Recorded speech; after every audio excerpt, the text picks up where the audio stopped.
States of America and to the republic for which it stands, one nation, under God, indivisible, with liberty and justice for all.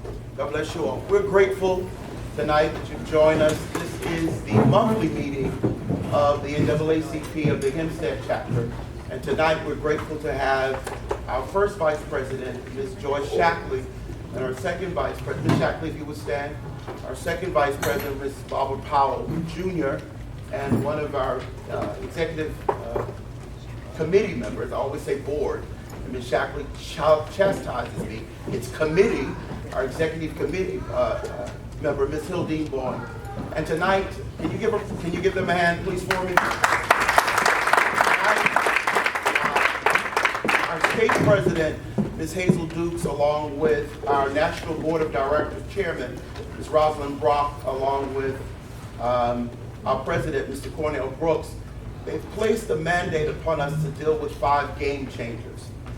If we're going to impact our communities, if we're going to impact the several local municipalities, we have to shift our way of thinking from the old way of doing business and move it forward to this new game changers, this new assignment. Before I begin, we're grateful to have our trustee, Don Ryan, here. This comes along for the Hempstead School District. We're grateful to have her here. And I'll introduce these other 3 ladies to you momentarily. And so as we're beginning our meeting tonight, this is a conversation that we must have relative to our community, relative to violence in our community. And it's not just gun violence, but it's violence as a whole. Whether we deal with it from domestic, whether we deal with it from partners, whether we deal with it from parental children, it's violence as a whole. And so tonight, as we have this conversation, it's not a bashing session. It's something that we wish to begin a conversation that can bring us towards a strategy or bring us towards objectives that will steer us towards strategies that will help us as we try to help the leadership of this community repair our village. Many of you know that we've had a number of killings in our local village as well as in our county at large, and everyone's talking about across the nation this outcry for justice, or this outcry of the injustice and calling for justice. And the reality is that many are saying, well, why do we see so much of it now? We see so much of it now because of social media, because of cell phones. It's not that it just began to happen. It's always been happening, but it has not been this visible. But now that it is this visible, we must allow our outcries to last more than 30 days. We've got to allow our outcries to last more than 60 days. We've got to allow our outcries to last more than 90 days and let it last until we see a result that we're comfortable with, or one that we can really accept as being a positive step towards some kind of resolution, not only just for our people, but for our children. We're fighting for the lives of our children. Tonight, we've asked a group of people to come together to have this conversation, and each one of these persons, they represent a small group of people who have been fighting in this community for a number of years to bring about change. And so they're not new, they're not strangers to you. They've been in the battlefield, they've been in the trenches, and we're just grateful that they saw fit to avail themselves to share in this conversation tonight. And so tonight, I want to introduce to you our panel, and our panel is our Dr. Kurt Lyons, who's boots on the ground here. Dr. Lyons is a native of Hempstead. He's a professional physician. He's a former adjunct professor of New York Theological Seminary. Since 2008, he's been the president of My Brother's Keeper, which many of you know as Boots on the Ground. Can we give him another round of applause? And the father of all fathers here, Reverend Linwood E. Deans, he is the Hempstead chapter, or the Nassau County chapter, president of Heaven. And we thought that we could not have this conversation and not include Heaven, because Heaven has been in the struggle and they've been fighting for this recognition, not recognition visibly, but recognition to move our people forward. They've been in the fight and in the struggle for some time now. And so we're grateful for him joining us tonight. All right. Next we have Assistant District Attorney Dana Boylan. We're grateful to her. Dana has been in the fight for a while. It's been over 11 years. I'm trying to pull her information up. It's not that I wasn't prepared. She's been in the fight for over 11 years.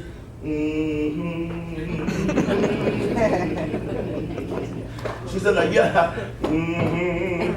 11th year of service as the Assistant District Attorney. Her current role includes serving as a Community Affairs Liaison and Director of the Community Reentry Initiatives, including CODA and the Youth Development Programming.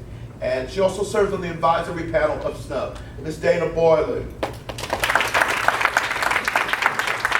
We're also grateful to have with us tonight. She is one of the members of the Board of Directors for the Strong Youth Incorporated. I don't have her points, but she's come here tonight, Ms. Rashmiya Zattar. And so we're grateful to have her join us in this celebration. Last on the list now, we have a young man who's been a resident of Hempstead for 45 years. He's an entrepreneur and a proprietor. He's created a mentorship program out of the Percy Jackson Youth Center that has been in effect since June 1st called Boys to Men. It's a collaboration that he's been running to help our young people in the street. And so we're grateful to him. Not only are we grateful to him because he's running a program, but we're grateful that he's a product of our village. And so when you look, we see 3 products here. 1, 2, 3, representing 3 generations of men who now see the plight that we are faced with and rising to the challenge and rising to the occasion to bring answers to those questions. So can you give a hand for Mr. I know who just entered the room. And so we've got to make up some time here. We've got to make up some time here. And what we want to do tonight is that if you look at the agenda, this agenda is very, it's very open for discussion. It's one of those agendas that we're looking to have very robust conversation. We're looking to really engage you all. This is not a lecture. This is not going to be one of those kind of meetings. We're looking to really get some strong input into this conversation, and we're looking for some next steps of what we can do to move forward. At this time, because we're going to make up time, we're going to begin with our panel discussion. I had a great introduction I was going to give you about this whole thing, but I'm going to sort of kind of curtail it now and bring it towards the back end of it.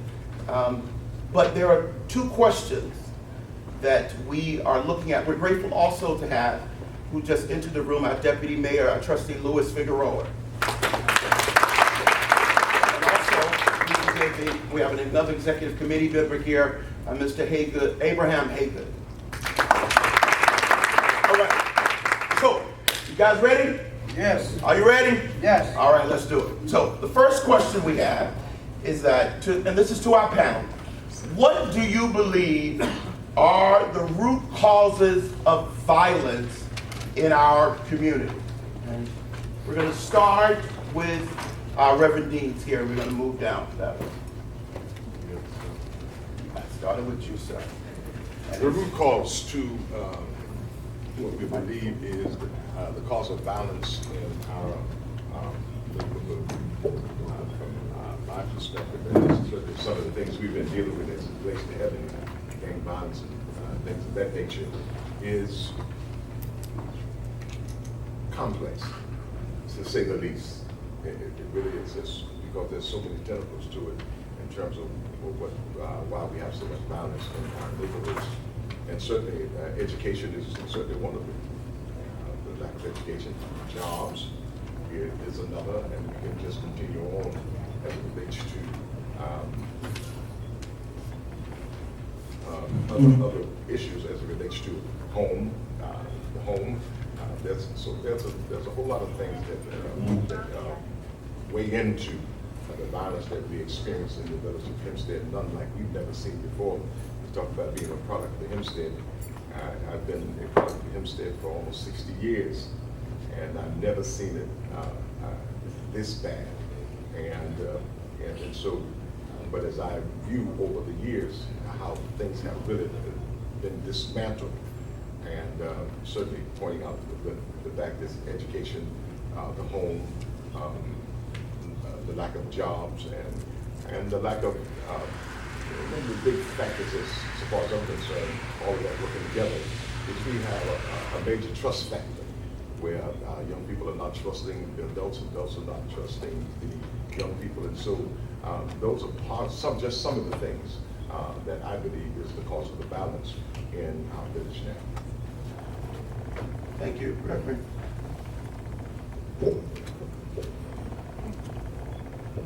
Violence is a symptom. The causes are multi-layered. It is a symptom of utter despair. And this is from what I hear from the mouths of young men that are out on the streets perpetrating violence. They experience a sense of despair, high rates of unemployment, lack of options for activity. When I grew up in Hempstead, we had Boy Scouts. We had multiple layers of intramural sports going on. We boxed for the Timeout Club. We had organizations that were run by men in our community, the fathers of our community. They grabbed us together and started the Young Gents Club. I mean, we just had so many options that were available to us that don't even exist today.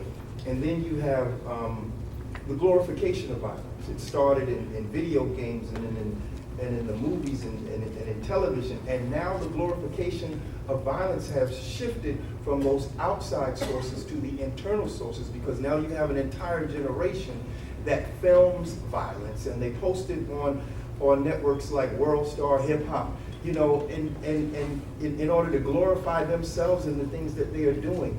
They are numb to violence now, and all of this is systemic. Thank you. Ms. Boylan? Wow. It is so complicated that I don't think we can come up with one set of answers. I would agree with both Reverend Dean and Reverend Lyons that all of the factors that they've talked about thus far contributes to it. I don't think violence in Hempstead and the contributing factors are any different or unique to Hempstead. I think if you go to any other community where this kind of violence exists, I think you have similar contributing factors: lack of resources, lack of education, the glorification that's been talked about, and nothing countering it. So I think when I hear Reverend Lyons talk about the glorification, I couldn't agree with him more. And the question that I have is, what do we do to counter that? You know, where is the moral voice of the community coming from when we see our youth so disconnected that you can take a life without blinking an eye? And it's important that we talk about what adults and other community members are doing to ensure that we engage our younger ones, our younger youth, the young kids who are committing violence, engage them in conversations continuously before they even get to the stage where this is a lifestyle or this is an option to deal with conflict, to deal with frustration, to deal with despair. Who's engaging them? So the factors are varied, they're complicated, they run the gamut, some of which we know about. We know about parents who are completely uninvolved, and if we know about parents who are involved and then their kids go out there and they engage with other kids and they get involved with violence. Too complicated to list, but I would agree with these two fine gentlemen that despair and lack of resources are huge factors. Thank you very much. Ms. Latar? This is the hard part of kind of going towards the end, because people say all the good stuff. But you know, I like the prior panelists have said, the issues are so complex, and then we can discuss it from an emotional, you know, aspect, from a psychological aspect, and we can talk about the trauma that our communities have been exposed to for generations, the marginalization of our communities, and how, you know, generation after generation that has piled up and has kind of led us to where we are. I'm a social worker by nature, and one of the things that we talk about glorification, but I'd like to go one step further and say that our communities have been so disenfranchised by the greater society for so long. And there's a concept in social work called identification with the aggressor, that at some point you get so tired of being a victim that's what your default kind of reaction is to, that's like the only sense that you have left, to feel that you're in control of your life and of your community, and it manifests itself in a violent way, unfortunately. The positive part about having so many factors that we can pinpoint as, and I like to always look at the glass half full, of being able to identify so many root issues, is that then the possibilities for solutions are great as well. When we can say that there are so many, aspects, points of entrance as far as what the problem is. And one of the things that I love to do, and especially when I'm talking to adults, is not just point the finger at our young people. It's easy for us as adults to say our young people are out of control, this new generation, but really start to look at ourselves as the adults in the community. Reverend Lyon pointed out to some of the community reactions that used to come out of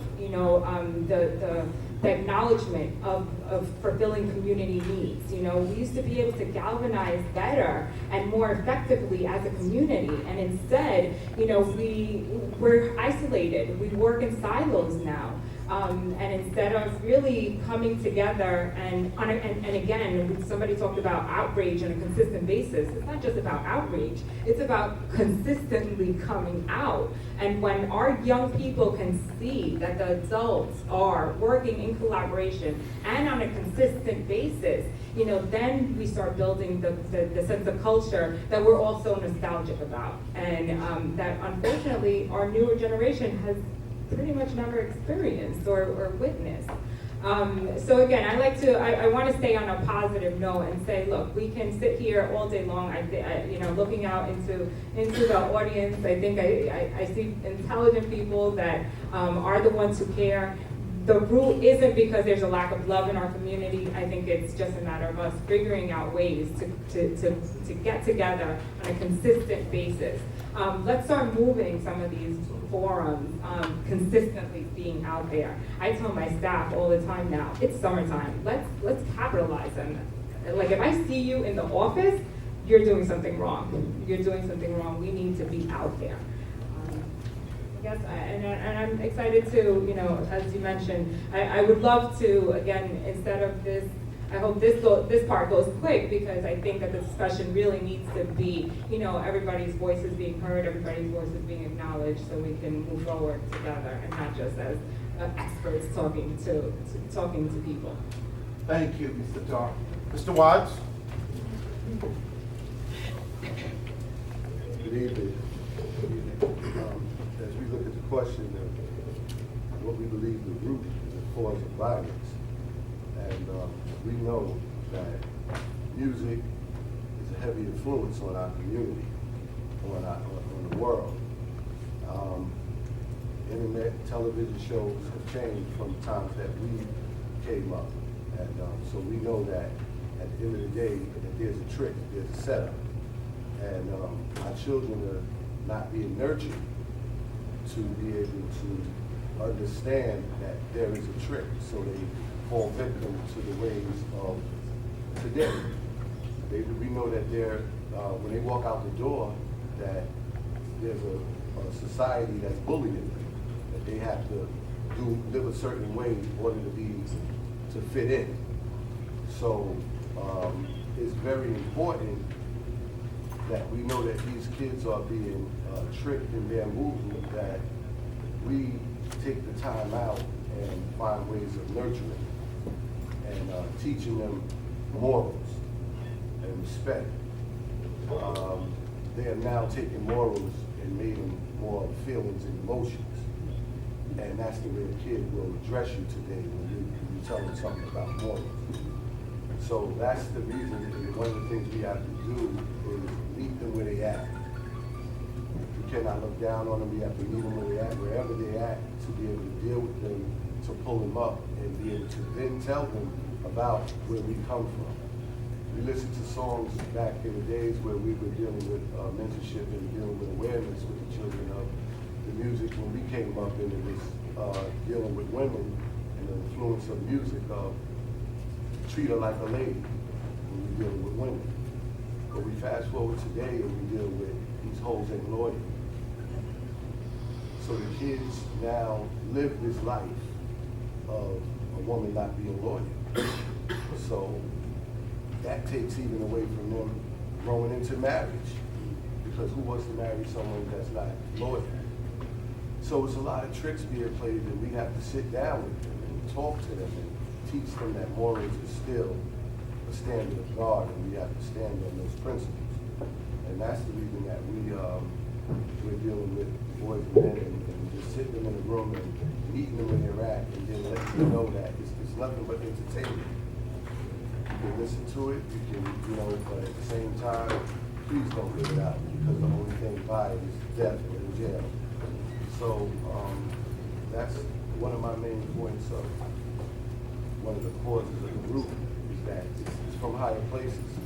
And we have to be able to deal with the fact that it's coming from a higher place, and strategically be able to be a community that raises the children. And this is our strategic way of being able to talk to these children. We used to be smacked upside the head when we did something wrong. That don't take place anymore. So this is a strategic way of mentoring to teach young men and women how to deal with the values of life. Right, thank you, Mr. Watts. A village that speaks to the causes of violence. How do you view the current system in our village that speaks to the causes of violence? And we're going to start with Ms. Boylan this time. We're going to start in the middle, and we're going to spread it abroad. How about that? So we're going to start with her at this time. So, I thought about this question on the way here, and I don't think I can comfortably talk about the village system in terms of leadership or politics or anything like that. But what I can talk about is community. I know that the district attorney's office, although it serves the entire Nassau County, serves the Hempstead community as well. It's very invested in what happens in the Hempstead community. So much so that we ensure that we collaborate with federal government, FBI, Nassau County PD, Hempstead PD. There are nonprofits.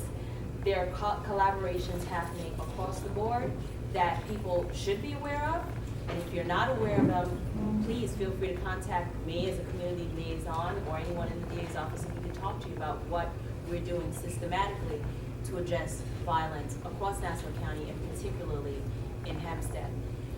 We focus on prosecution, obviously. That's what we do. That's our primary role as the district attorney's office.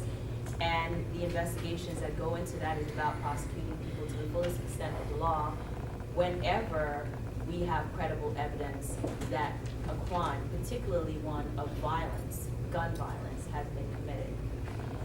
We focus on prevention.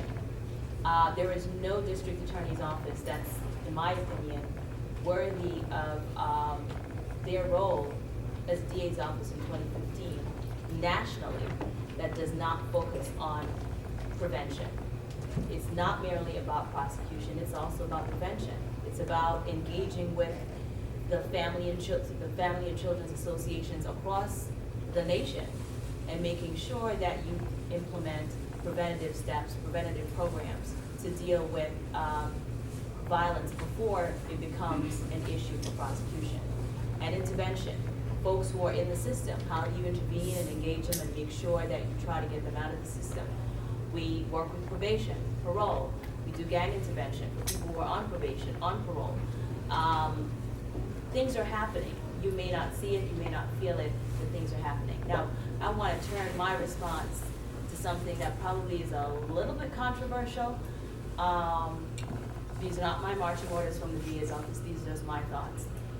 In coming here, You know, I was asked by one of the ladies that I spoke with about making sure we have a real conversation.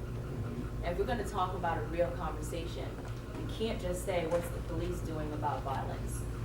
What is the DA's office doing about violence? What is our leadership doing about violence? What are we as a community doing about violence? The last time you saw someone with a gun, did you call the cops? You know, if you know something is happening down the street, are you turning a blind eye? Now, we have a culture across our nation, not just in Hempstead, that we don't snitch.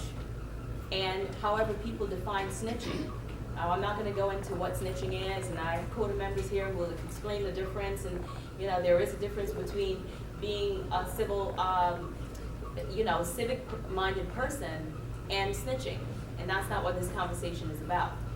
But I will tell you, and I saw a report in one of the local papers when the office and the police department recently arrested, I think, 10 people that are identified as top gang members in Hempstead. And one of the things they talked about was how the community is a part of the solution. We cannot remove ourselves from being a part of the solution. You can't just have conversations and, like Ms. Rasmia said, point the finger and then not say, what am I doing as a community member? Am I engaging my son and daughter about gang involvement? If I think he's flirting or she's flirting with the gang, am I engaging them in conversations about that? If I know that the kid down the street had something to do with the 15-year-old that just got killed, am I just sitting back and shaking my head and saying, what's law enforcement doing about it? These are crimes that are often needs the support of the community. It needs the community to come out and say, listen, this is not our culture. It's not our culture to be accepting of violence. It's not our culture. It is a culture. It is not our culture. Is it your culture? Is it your culture just to sit and watch people kill each other, a 15-year-old running from a gang and get killed on the street? Or to have a woman lose all 3 sons due to violence? Is it our culture just to sit back and have meetings and conversations and not get involved? So that's what I want to offer. What are we as a community doing to ensure that we're a part of the solution? Law enforcement cannot do it by themselves, or else it would have been done already. Thank you very much. Dr. Lyons.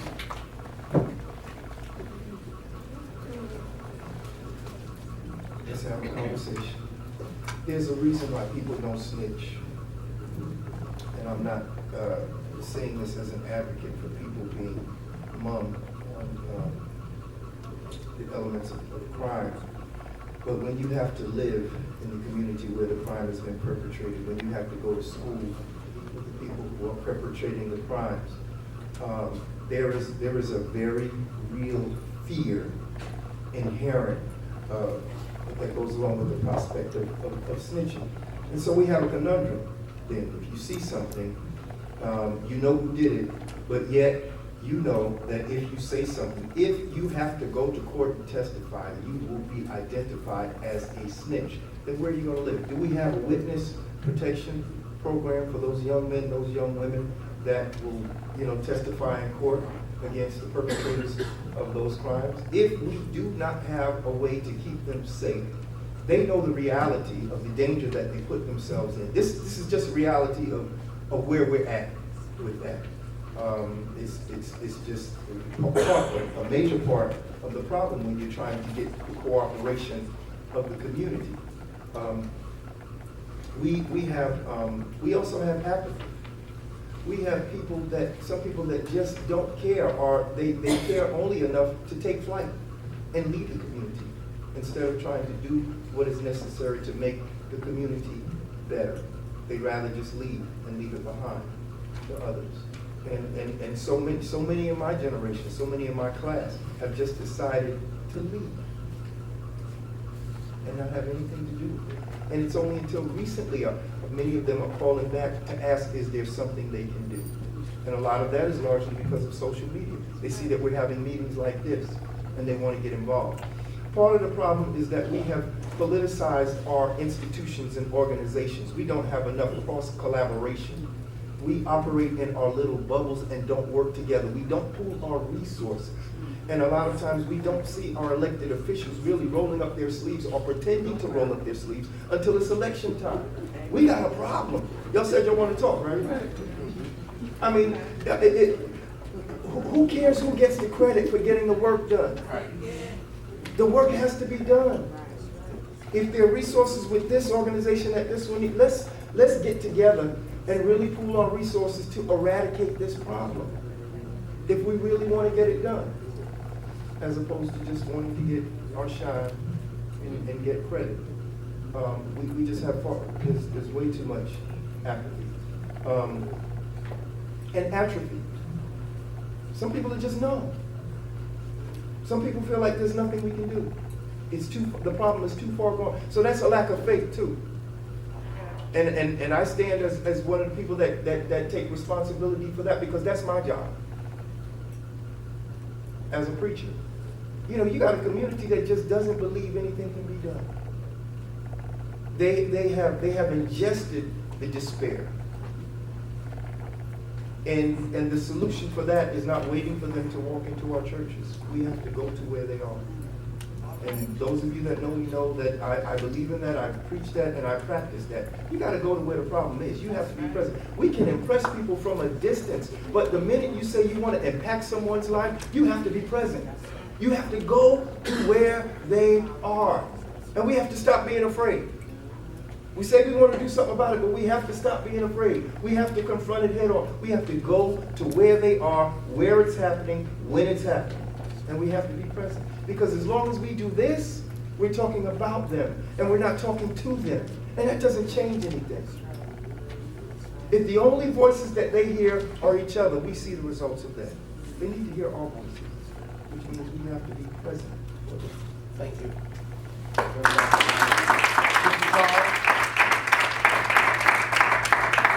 We're going to go with you. So, I mean, I totally agree with, what was said, what Dana mentioned, and definitely for clients, I mean, you were so on point. I like to always be able to see the bigger picture and then kind of funnel my way down, right? And see how the bigger picture kind of is affecting us on a local level. And, I spoke previously about the generational, stripping of our communities and the marginalization and the disenfranchisement of our communities.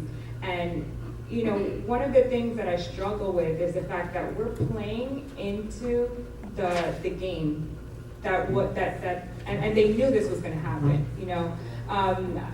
There are, I'm the executive director of an organization. I get different requests for proposals. That's, grants that are coming out, and you're made to compete against your brother and your sister for pennies. Then like literally it's pennies. And when you start thinking about the generational work that we have to start to undo, the pennies, the chump change that they throw at us really is exactly that. And they know that it's not going to get us far. And then we play into that game in fighting with each other instead of recognizing that the solution doesn't lie with any one individual person or group, that it's really going to be a matter of recognizing what everybody's strength is. I see people here in the audience that I can tell you what they're known for. We have Reginald Benjamin here. I mean, he doesn't know the works. I can't compete with that. That's his niche. We have school individuals here. We have community residents with years and years of experience.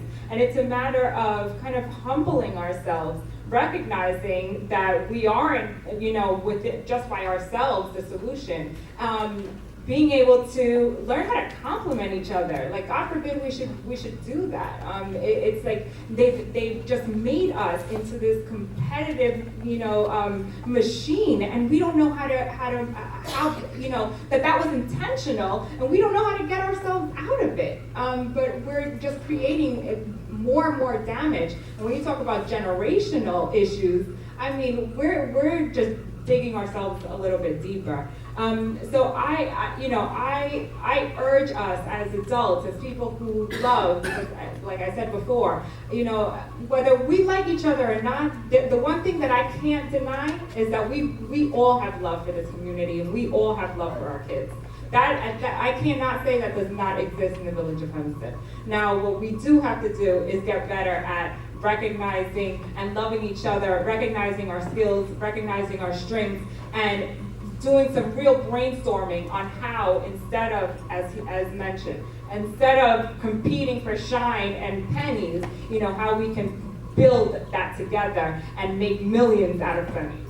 Yeah, right. Thank you, Mr. Carter. Mr. Watts? One of the main things is, for me, in dealing with the village and the system, I just believe that, we need more safe havens. This past weekend, we took some kids over to skating over there at United Skates. And when we started the program, we started in Garden City Bowl. And we try to create safe havens for the children. That's why we even do the program on Friday night, to take the children off the street on Friday night. But, it is not taking a shot at what's going on in our village as they make a planning to build up the hub of Hempstead. But places like Percy Jackson and Bradley Park, we need to invest in those places, because we know that we're not gonna build a youth center. We're not at that place. There's so much things that has to be done. But we do have places that we need, that we can restructure and be able to bring these young men and women into, that we can teach them skills. I'm a barber, and I'm willing to spend time in teaching young men how to cut hair. There's so many resources in the room that can come in and teach young people that they have skills. Regardless to where you at right now, you're not gonna always be there. So we wanna teach you something that when you choose to leave this life, that you have something to lean on and to go forward. As Brother Kirk Lyons, we was doing boots on the ground, and his main objective was to go out and speak to them at 12 o'clock at night. Some of these guys was high, drunk, all sorts of things, but we were just coming to pray over them and let them know that, there's a brighter future for you. And sometimes we just have to get them in a place to talk to them and make sense to them and let them know that we love them. Because sometimes they don't feel loved. So I just believe that it's beautiful to build the hub up, to be able to spin back into your community, but it starts with the bottom. We cannot forget the community at large. And we have to invest into our children and always remember that the bottom holds up the top. So we ought not have to go out of our community to create safe havens for our children. We need to start looking into investing into our children. We say they are our future. Let's show it by action. Very good. Second question out to Reverend Deans. The reason he's called Reverend Dr. Lyons is because he was able to articulate so well what I was thinking. Just let me put it in my own words. It says, how do you view the current system in our village? How many ways can you say broken?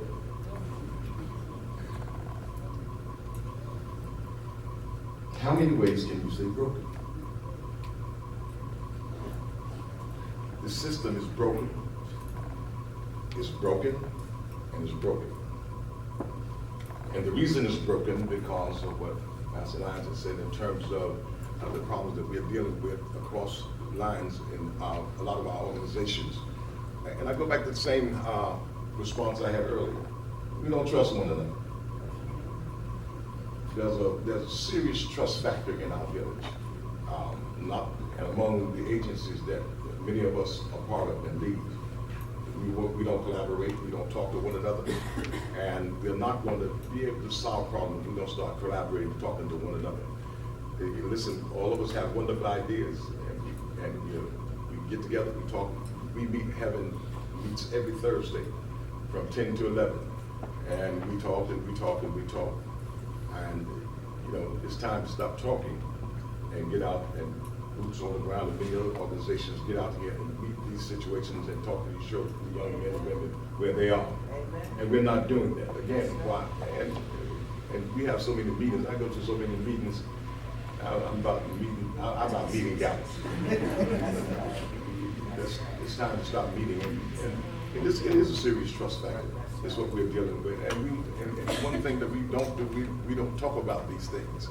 And we talk about it, as Pastor Lyons has said, we talk about it among ourselves, but we never cross lines talking about these things so we can resolve some of the issues and some of the things that we're dealing with, because our system is so broken.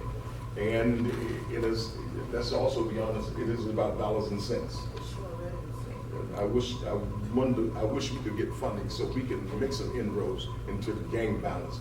I represent Heaven Help End Violence now. We deal with gang violence and mentoring and all of these different components, and we can't get the funding because everybody's going for the same money, and it's based on who gets the best proposal and who's connected to this person and so on and so forth. And it's really sad. And these are the things that we don't talk about. And so as a result of being broken and not trusting one another, there's a serious disconnect. And a lot of these things we don't want to face it. But until we face it and stop playing the ostrich with our head in the hole and without, we got a problem. All right, and we need to understand, and we need to realize that we have a serious problem. We have created a climate in our community that if I don't agree with you, you immediately become my enemy. We see it in our village, we see it in our elected officials, we see it in our community, we see it in our school district. It spills out to the way that we interact, it spills out to the way that we do business, it spills out to the way that we communicate, it destroys relationships and friendships, it causes friends to become allies. This kind of thinking is detrimental to the success of our community and to our people.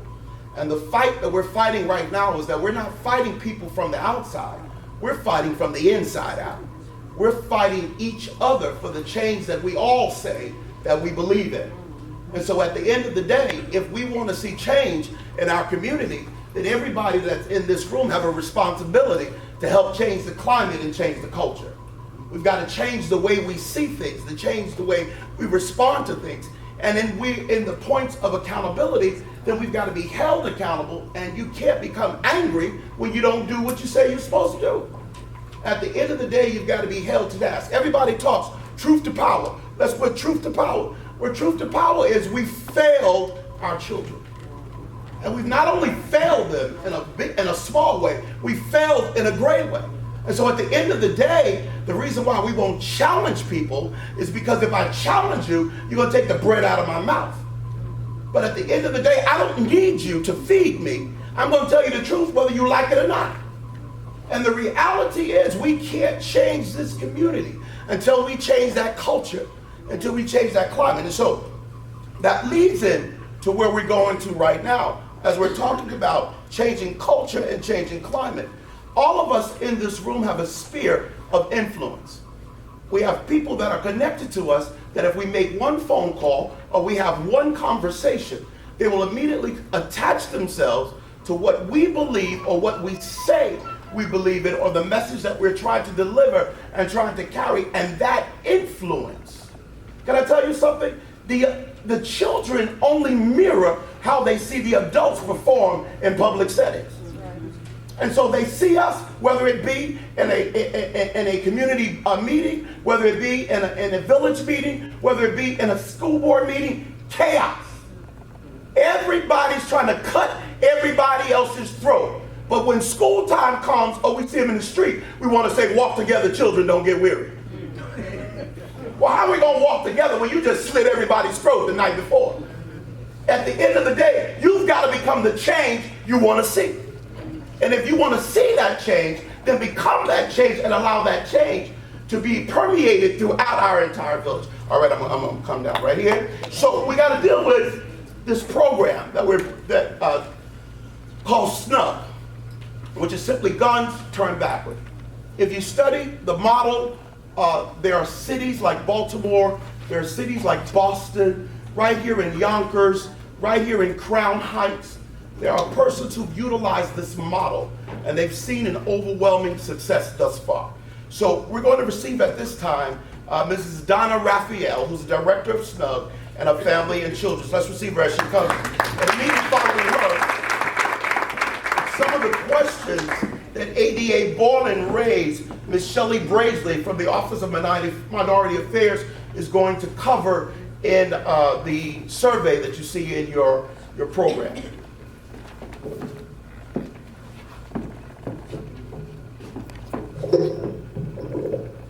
Good evening.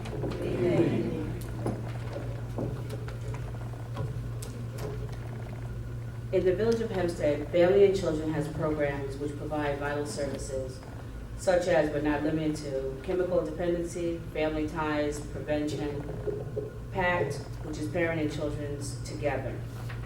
Family and Children's is partnering with the Nassau County District Attorney's Office and with its area's leading gang prevention nonprofit called Strong Youth Incorporated to implement an evidence-based cure violence-grounded intervention strategy.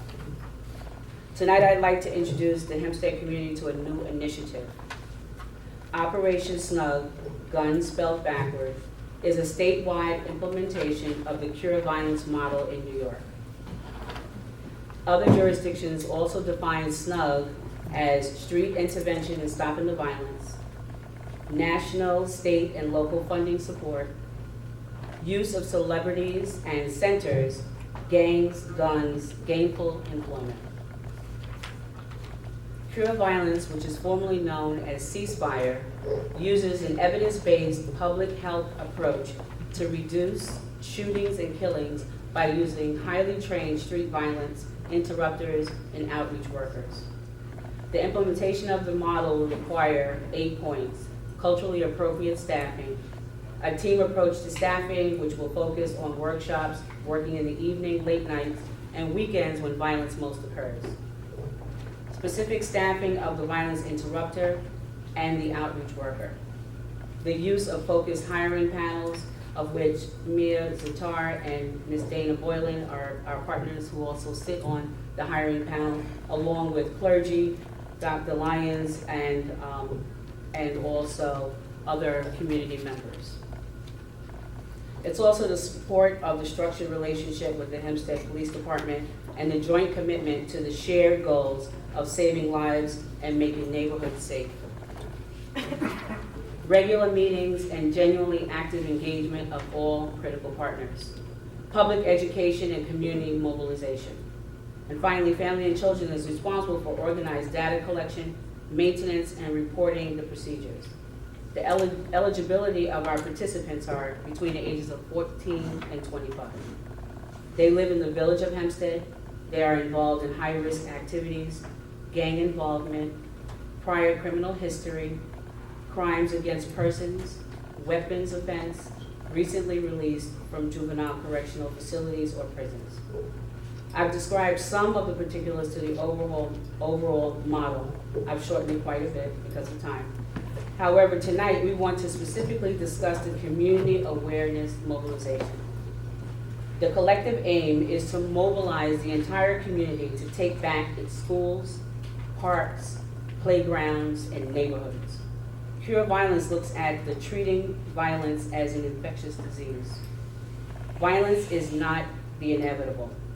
The absolute barrier to the solution for this violence between its people is not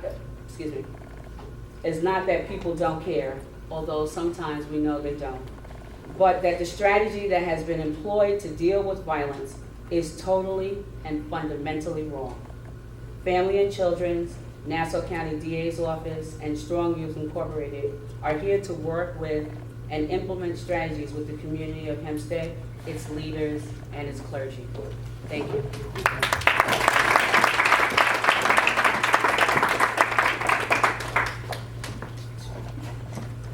Good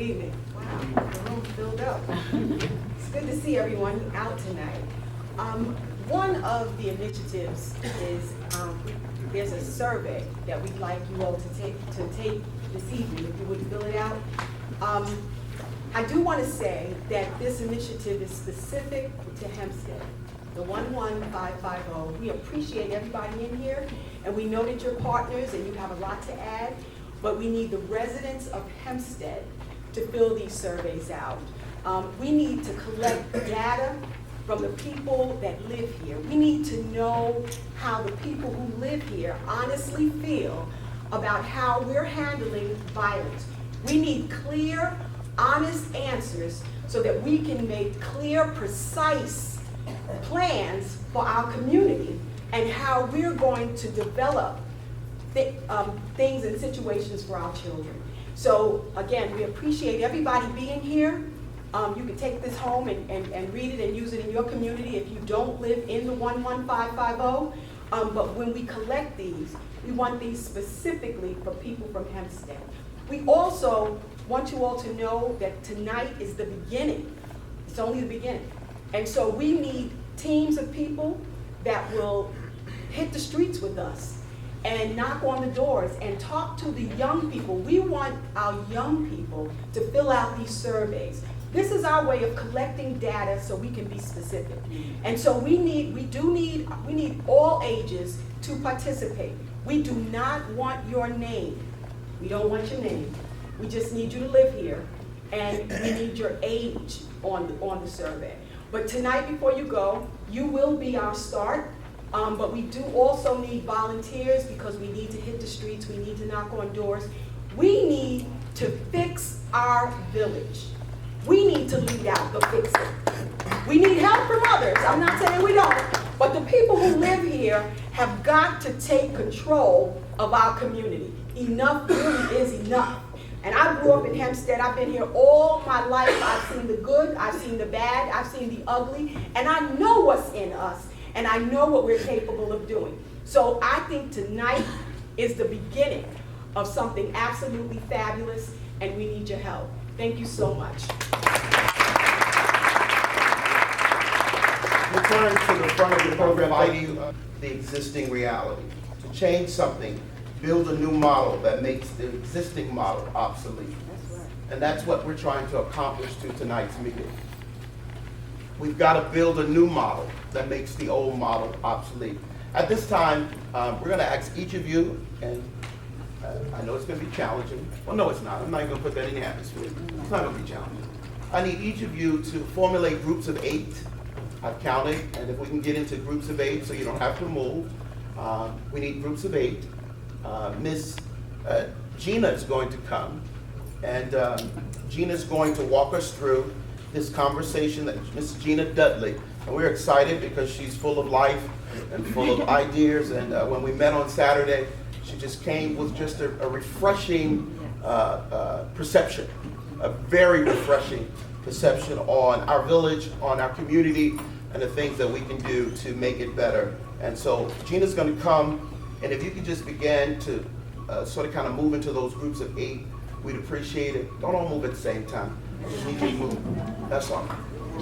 That's all. No, they can stay right where they are. They can stay. You can just move to a group of 8.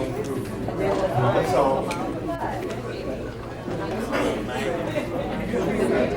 Do you need pens to fill out the survey? Now this is when we bring it. This is your time to speak. We want to hear your voice. Before we begin our group sessions, I just want to run everybody through a little exercise. Can everybody sit, please?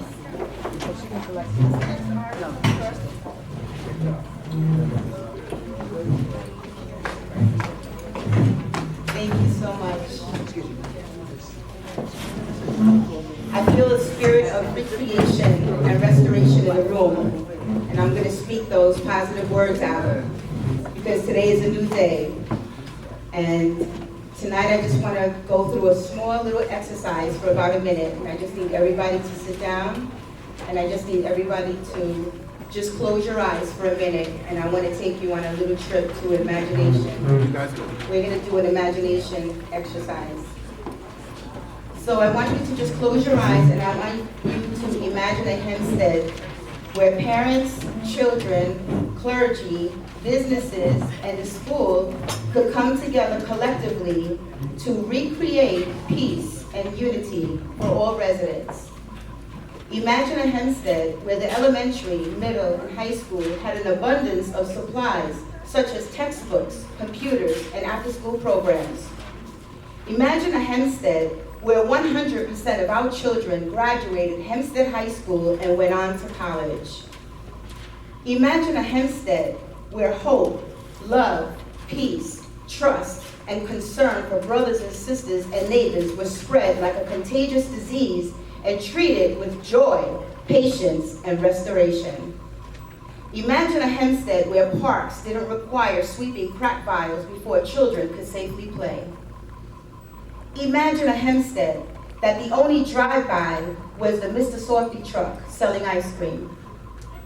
Imagine a Hempstead that the only corner gathering were the residents giving reports to News 12 and other media about the achievements and successes of their children and how Hempstead was recreated into a flourishing, vibrant village used and seen as a model of restoration by a recommitted community, a place of nonviolence with a spirit of unity in the community.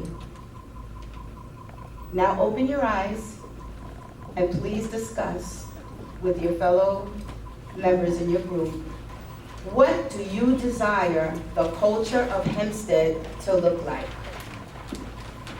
In the home, in the school, in the village, and economically.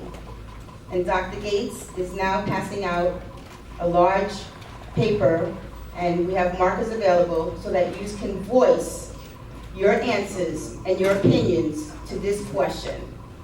Thank you. We have 15 minutes. Right. I mean, I'm just saying, look appealing, look, I mean, that's clean on the inside and the outside. So she's basically talking about the physical characteristics of the home. Yeah, I'm talking about the, I mean, I brought up physical, if you want to talk about another aspect. No, I'm not saying it any type of way. No, it's all good. Everything's good. I think that's true. I mean, Drop their kids and go. They don't want to be involved in what's going on. They don't want to really know what's going on at home. So I think parental involvement is very important. And we have to start because your kids given the tools to deal with the stressors associated with that job, they won't be able to retain that job. So it's cyclical. It goes around and around and around. The real bright and rosy picture would be everyone's getting an education. Everyone has parents at home that are actually involved. Everyone has an opportunity, but how do we make those things happen? That's what this is about, right? But again, this all starts us coming together. We have to be in agreement. We have to put our time. I agree with you. I don't like you. Well, I gotta agree with you. I don't like you. Yeah, but the thing is, we care about our children. We care about our neighborhood, right? And that's exactly, that's the thing. And we can't put that aside. That I don't like you thing, we can't put that aside. But see, it won't go away. It's sad. Like me, I'm a pastor. And what I did when I first started my ministry here in Hempstead, I come to several ministries in the neighborhood and said, listen, I'm a new pastor. We need to do something in our neighborhood. We need to get some, we give out free hot dogs. What's your angle? What's your angle? Why you come in the middle? Because I'm here to help. If I help you, then I can't help myself. Why you come in the middle? Yeah, but see, I would submit to my. I'm a devil's advocate, y'all. No, but that's I'm fine. not that way. I'm sorry. Because this is some of the behavior I've experienced. No, that's fine because that's some of the behavior I've experienced. I know. Why should I have to? Listen, I don't have to be in charge. I can stay back and you lead if it's necessary. Somebody. It doesn't matter. We just need to get the job done. I'm sick and tired of that. It doesn't matter. Ultimately,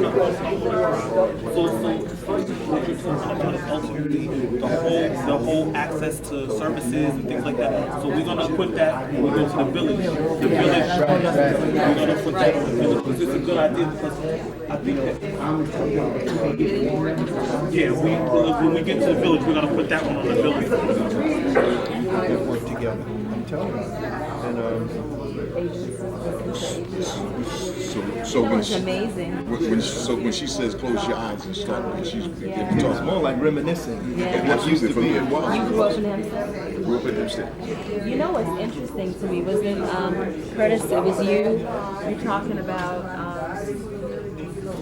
you know, the development that's coming and you know, things that we want to make sure that the community has. It's great to have great buildings and apartments and things like that, but what about youth, the things that will connect the youth to back to the community? And as you were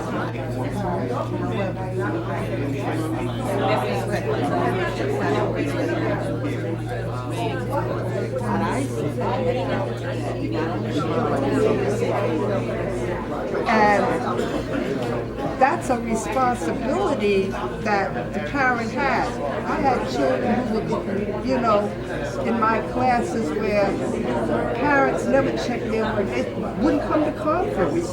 You got to know who's teaching your child, you know? And so it's a parents have to take responsibility for their children. They really do. You have to take responsibility. And it's a whole community thing until they become thinking adults. My name is Kayshawn. I used to be a teacher, so I'm used to just waiting. I'm a 2008 graduate of Hempstead High School. I work up here in this group, these very intelligent people. A couple of things we discussed in terms of what we want our culture to look like here in Hempstead. For things in the home, we think that it's very important for parents to have different mentorship and counseling opportunities. So having workshops where parents can come out and figure out what's happening in the school or what's happening in the community to better be able to assist their children. In terms of what's happening in the schools, we think we need better usage of the resources that we currently have. So not adding more taxes or putting things on the backs of the people, but trying to make sure we split the pie the correct way. Also, funding for school supplies and greater access to after-school programs. The village as a whole, we think we need more opportunities for community bonding activities. And something we spoke about was Hempstead Day. We had some students who are at the high school now who didn't remember Hempstead Day. And I remember a couple years ago being right out here outside where you have everybody in Hempstead have the opportunity to come out, dance, party, eat, have a good time. We think the community needs more of that, where we can stop being different pockets and then be seen as one large community. Economic, we think it's very important for the small businesses to get involved. So that looks like a whole bunch of different things, but one of the things was offering internships and externships to high school students to give them some more background knowledge about some things that they might be interested in before they enter the workforce or before they leave away from school. Thank you.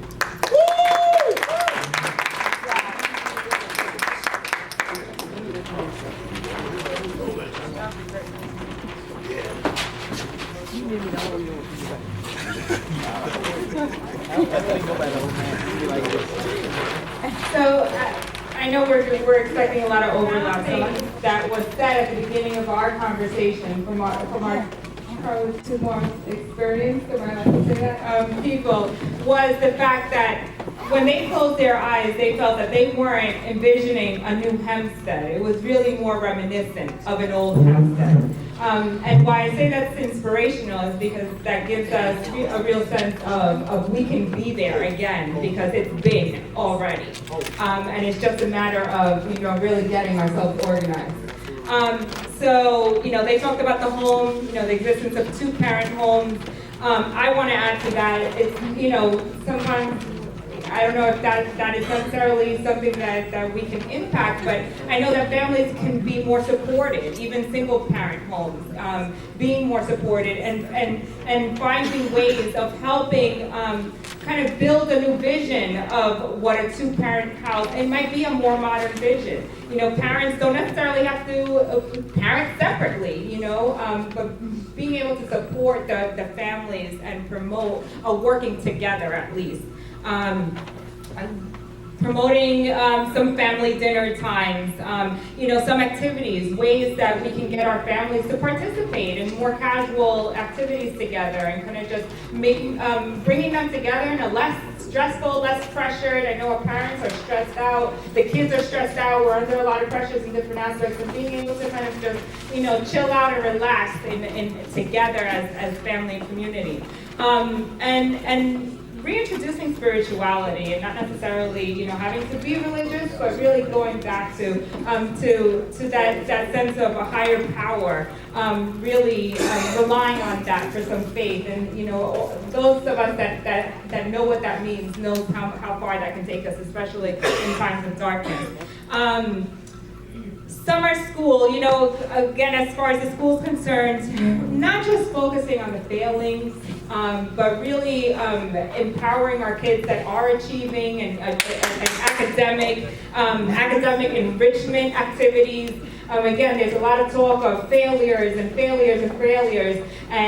not really enough about uplifting those kids that are trying and are succeeding, truth be told.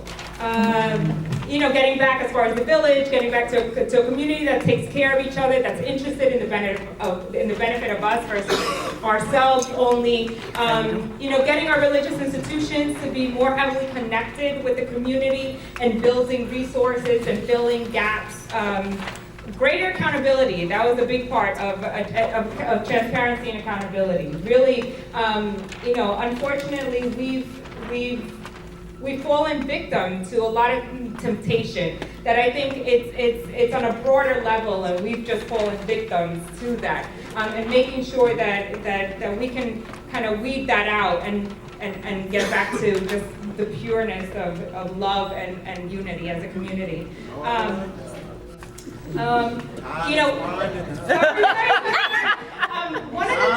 One of the things. Okay, what thing? So he talked about.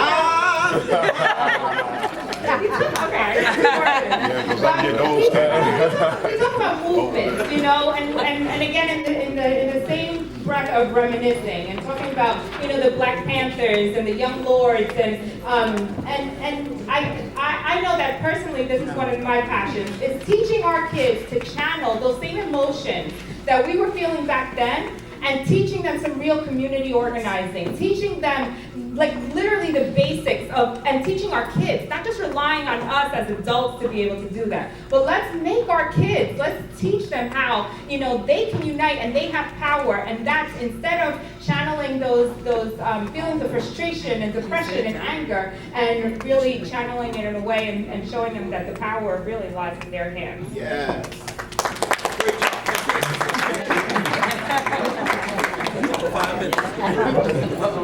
Tom Parsley. I'm a graduate of Hempstead High also. So my group is the group right there, and we came up with some things that I'm going to be very brief. I'm going to focus on, when it comes to home, a trusting, loving environment. We need to, and I'm going to tie it all in, it'll make sense. We need to encourage families and our community to understand the importance of open communication with their children. Yes. The children need to understand that they can talk to their parents about everything. No, you don't need to be a friend with your child, but you ultimately can talk to them and get an understanding of actually what's going on, because we all know that if we're not talking to them, somebody else is. Yes. Also, a home where education is a priority. We understand that there is an educational decline that has existed in this community for 30 years, and we do come from a community where literacy and different things are issues, but we also can live in a place where the parent will also push their children to do their homework and take an active role in what's going on in the schools. Ultimately, education does start at home, and if we have a community that forces a priority with the children right in the home, then we can go over to the schools, and we need to have a system that is open to parental involvement and welcoming. And we need to figure out a way to remove the hostility that currently exists in our community, and also the politics that is currently being played within our schools. We, as a community, we need to understand that we are not a poor community. We serve a poor population, and there's a unique difference. So we would like to see the funds to be used more efficiently, and we would like to see the creation of social programs that meets the needs of children. And I'm gonna sum it up with saying that mental health issues, if we as a community held a real conversation about the current state of mental health issues in our community, we would find all of these issues, economics, the village, the school, and the home, will be addressed. As a people, minorities, we systematically sweep mental health issues under the rug. We don't deal with it. We enter a state of denial when it comes to our children, and ultimately we disservice them. They're self-medicated. Yes. That is why the substance abuse rates in these communities are so high, because they need something to make them feel better. So we believe that we can't encourage jobs if we can't get Mike to sit still long enough to be on the job. Say so. So that's really what we talked about in my group. That's good. Beautiful. No, it's fine. So we no, it's fine. We felt that we needed to add another column to this, and we felt that the church was critical in what needs to happen. Absolutely, Bishop Gates. We felt that the church was critical to what needs to happen in the village of Hempstead, within the school district of Hempstead, just holistically. We talked a lot about external influences. We talked a lot about things that are within our control and things that are not our control, more so concerns. We talked a lot about communication. There is a huge communication gap that exists in the village, the school district, just like we talked about not recognizing and celebrating the success of our children. Did you all know that this school year we graduated 2 Bill and Melinda Gates scholarship winners from the high school? 2. Beautiful. That means that these students have their education paid for the rest of their life. Yeah. Bachelor's degree, master's degree, doctorate degree. And so that happened in Hempstead. Those children came from Hempstead, but they don't publicize the good things that can come out of this community. We talked about parental involvement, and I'm repeating some things that have already been said, but it's critical for parents to feel comfortable. It's critical for our parents to instill values in their children, our children, and really have that communication that Mr. Parsons just talked about, and talking to them about things that are in their control. When they make a decision that's going to impact their lives and their families' lives, it's in their control. But those values have to be instilled in them in order for them to know that they're making a mistake that they're going to have to deal with and pay for the rest of their lives. And those are things that we spoke about. Thank you. Another perspective, because just like the gentleman said, in order to have all of this, there's some things that we have to get through. So my group couldn't actually see what the home, the school, and the village was gonna look like, because we know that the community and school needs to be connected. We don't have that connection right now. The school will say one thing and the community will say a different thing, and no one comes together. Just like the different programs. The one program will do one thing and another program will do another thing, and nobody comes together. The second thing, we all need to vote. We all need to vote. Someone else mentioned that. We have people standing on the corner. There was a recent election where someone lost by 16 votes. 16 people standing on the corner could have made the difference. Social therapy. Social therapy and cultural awareness for us went hand in hand. I know where my people come from. We feel like if more of the younger people knew where their people came from, they knew what the struggle was, not what they saw on TV, not what they read in books, from people in their family prior to them, maybe they'll have a different sense of ownership. PTSD and grief counseling. Our kids see so much trauma, they see so much death and destruction that they become desensitized to it. People, they've gone to so many funerals that they don't even cry anymore. People don't even get dressed up to go to a wake anymore. They put on jeans and sneakers. Because you know what, it's just another day. Because after this, we're going to go get something to eat. And unity, guidance, and entrepreneurship, they all go together. I can tell you that you can have a business, but I need to be united and show you how to get it. I'm standing here today, but you don't know the journey. So we have to give someone the guidance in order to get to the entrepreneurship. It's not going to happen. That's how we see it.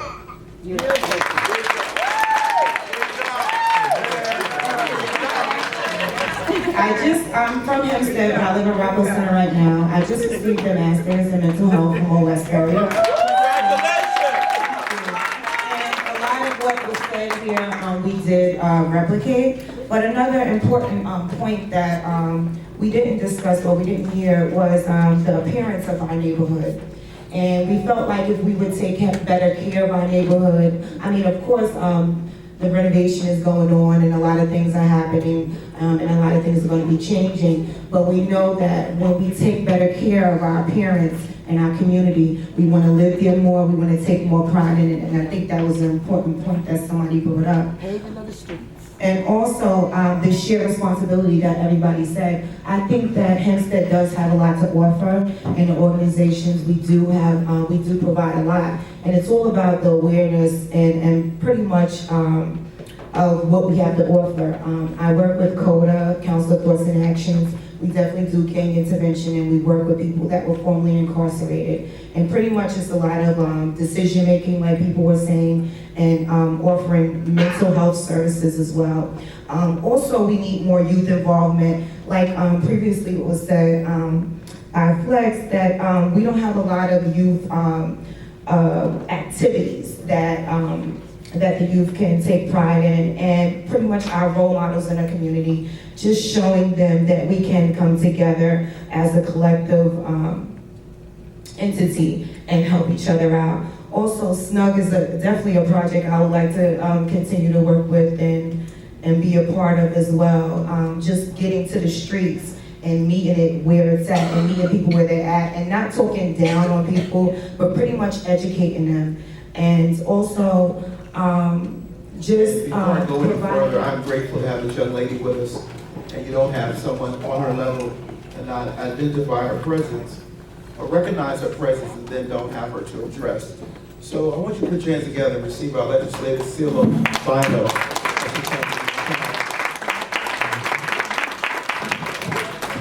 The reality is, when people make time to come where you are, and to hear your concerns, and to hear what your needs are, you acknowledge that, and out of respect, because out of that, that's a seed that's gonna get soiled, that's gonna release a harvest.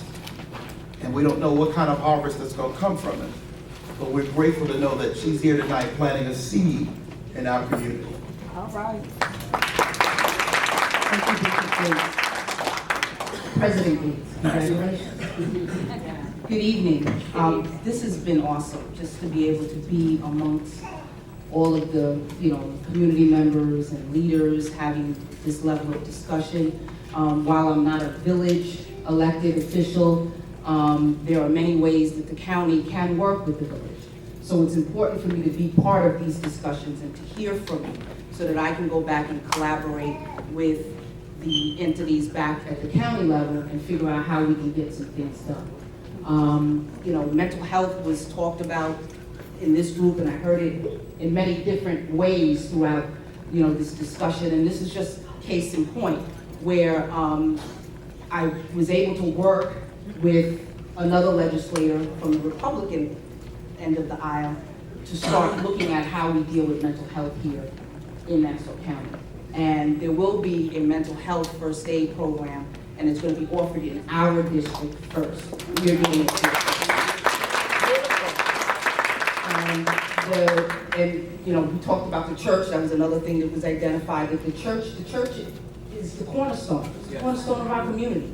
And the mental health first aid program will be offered to our clergy first. It will be offered to the churches first, because we know that they are the ones that are really, undergirding and supporting our community and our leaders to be able to serve and to be able to, stabilize families. So it's refreshing to be here, to see a different type of meeting unfold, where it wasn't just like you said, from the dais into the audience, but us working into the audience together and hearing it firsthand. So I'm excited. I'm looking forward to partnering with all of you to make sure that we can achieve it. Dr. Grant said we want to thank God.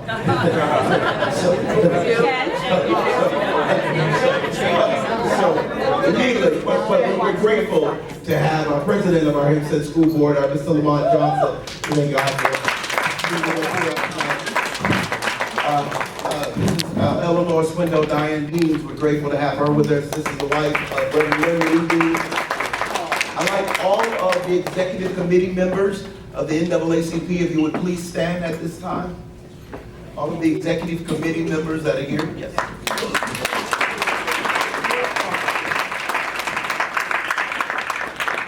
Tonight was the NAACP of the Hempstead branches in the summer months that take vacation, but tonight they were gracious enough to allow us to begin this conversation. And as I started, I just came back from National Convention, and they're game changers. They're hitting every area with, and we have bought into becoming one of those persons who will push the agenda of our Chairman Brock and of our President Brooks. And you're going to see the relaunching of our branch on September, the fourth Monday in September will be the relaunch of the Hempstead branch. But tonight, although you don't see us in a collaboration effort, we've got to make sure that we follow the tenets that were set before us. But we are the conversation starters, and we are the ones that will continue the dialogue. So one more time, can you celebrate the Hempstead branch of the NAACP?